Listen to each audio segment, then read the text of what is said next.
आज हम बात करेंगे भाषा का क्या महत्व होता है। भाषा जो शब्द है वो भाष धातु से बना है, जिसका अर्थ होता है व्यक्त, वाणी या बोलना, जिसके द्वारा हम अपने विचार दूसरों के सामने बोल सकते हैं, कह सकते हैं, व्यक्त कर सकते हैं और दूसरों के विचार खुद समझ सकते हैं, सुन सकते हैं।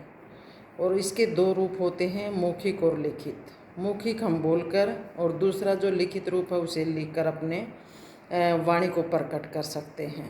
तो भाषा का जो देश के लिए क्या योगदान होता है, देश के लिए क्या महत्व होता है। किसी भी स्वतंत्र देश के लिए भाषा उसका गौरव होती है। जिस प्रकार हमारे राष्ट्रीय ध्वज और राष्ट्रगान का महत्व होता है, उसी प्रकार भाषा का भी उस देश के लिए उतना ही महत्व होता है। भाषा के द्वारा ही तो हम अपने जो संस्कृति है वो हमारी जो पहचान होती है, भाषा के द्वारा ही तो हमारी पहचान होती है। जैसे हरियाणवी बोलते हैं तो पता चल जाता है कि हरियाणा का है, जो पंजाबी बोलता है वो पंजाब से है। तो हमें अपनी भाषा का बहुत महत्व होता है। और ये भी पता है कि व्यक्ति के व्यक्तित्व का विकास उसकी अपनी भाषा में ही हो सकता है। जितना वो अपनी भाषा में खुलकर अपने विचार प्रकट कर सकता है दूसरों के सामने, उतना वो दूसरी भाषा में कंफर्टेबल महसूस नहीं कर सकता है। तो अपनी भाषा में खुलकर बात कर सकता है। तो भाषा कोई भी बुरी नहीं होती। भाषा तो चाहे जितनी भी सीख सकते हैं, लेकिन अपनी जो भाषा है उसका अलग ही महत्व होता है।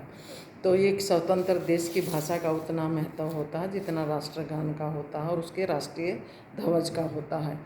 तो भारत में तो पहले बहुत सारी जो भाषाएं थी, संस्कृत ही इसकी जननी है। संस्कृत को माँ कहा जाता है और हिंदी उसकी बेटी है।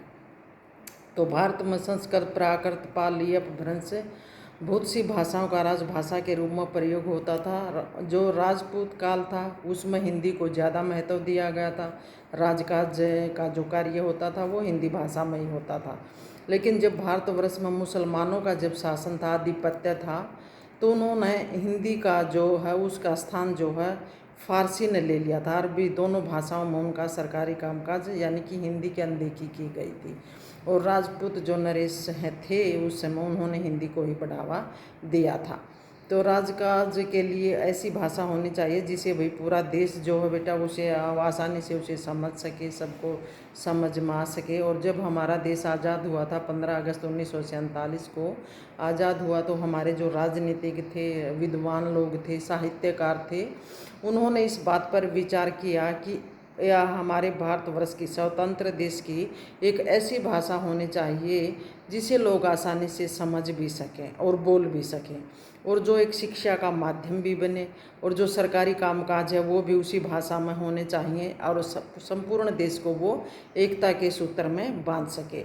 तो उसमें महात्मा गांधी जी ने पूरे भारत का भ्रमण किया, एक कोने कोने तक वो गए और उन्होंने जाकर देखा, समझा बेटा कि एक हिंदी ही एक ऐसी भाषा है जो पूरे देश को, पूरे भारतवर्ष को एकता के सूत्र में बांध सकती है। क्योंकि ये एक सरल भाषा थी, इसे सभी लोग आसानी से समझ सकते थे, लिख सकते थे, बोल सकते थे। तो स्वतंत्रता के पश्चात देश के जो निर्माता थे बेटा, संविधान निर्माता थे, उन्होंने संविधान का निर्माण किया और उस संविधान को बनाते बनाते 2 वर्ष 11 महीने और 18 दिन का समय लगा था। तो जब हमारा संविधान बनकर तैयार हो गया तो संविधान सभा ने 14 सितंबर 1949 को हिंदी भाषा को राजभाषा का दर्जा दे दिया। हिंदी भाषा में वो सभी गुण थे जो एक राजभाषा में होने चाहिए थे। हिंदी भाषा जिस प्रतिष्ठित पद की हकदार थी, जो उसे वो पद मिलना चाहिए था, लेकिन आज तक वो नहीं मिल पाया है। क्योंकि कुछ लोग जो हैं वो मानसिक संकीर्णता के लोग हैं, वो हिंदी को उतना बढ़ावा देने के पक्ष में नहीं हैं, वो अंग्रेजी को ज़्यादा महत्व देते हैं। तो अंग्रेजी के वो पक्षधर हैं, इसलिए वो अपना जो स्थान है जिस पर होना चाहिए थे उस पर वह नहीं पहुंच पाई है।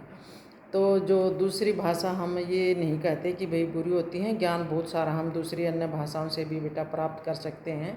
भाषा चाहे कितनी भी सीख लो, कोई बुरी नहीं है, क्योंकि उससे तो हमारी ज्ञान की बढ़ोतरी होती है। लेकिन जो हमारी एक भाषा है जिसे सब समझ सकते हैं, तो अपनी भाषा में ये तो पता है कि हमारे व्यक्तित्व का विकास, यानी कि खुलकर हम अपने विचार जो दूसरों के सामने अपनी भाषा में ही रख सकते हैं।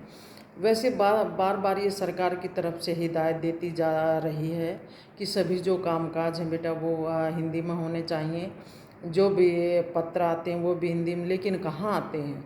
हम आज भी देखते हैं कि वो अंग्रेजी में ही आते हैं, और बार बार ये कहा भी जाता है, हिदायत देते रहे हैं, लेकिन फिर भी वो अमल नहीं हो रहा है कि और दूसरे हम देखते हैं कि जब दूसरे देशों के राष्ट्रपति, उपराष्ट्रपति या प्रधानमंत्री जब हमारे देश में आते हैं तो अब वो अपनी भाषा में ही बात करते हैं, तो हम क्यों ना करें।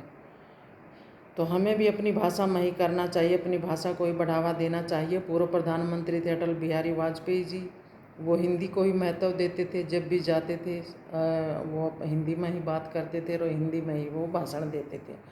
ऐसे ही जैसे नरेंद्र मोदी जी भी हैं, जाते हैं बेटा हिंदी में ही बोलते हैं।